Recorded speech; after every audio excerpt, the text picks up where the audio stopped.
Hi everyone, welcome to Start to Excel in 3 minutes. Today I will show you some shortcuts. So if I have huge amount of data in a Excel sheet, let's say I would like to do some filtering. So without using any option here in the Excel, I would like to show you how to do it with the keyboard shortcuts. So to get the filter on, the first thing we have to do is press Ctrl Shift L at the same time. Then we can see that the filter is on for all the columns. So this is for all the columns. So if we want to take it back, then we have to press the same Ctrl Shift L at the same time. Then we can see that the filter is off.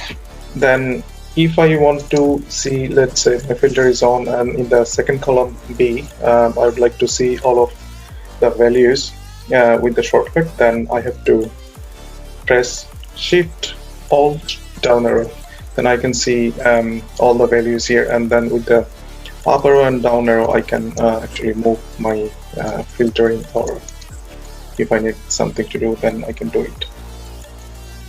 Let's say I would like to do the filtering and then sort the value from A to Z or Z to A.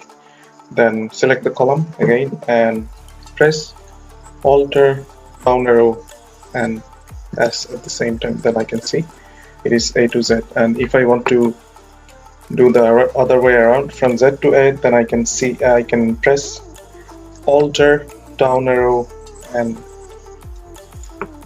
O. Then I can see all the values are from Z to A.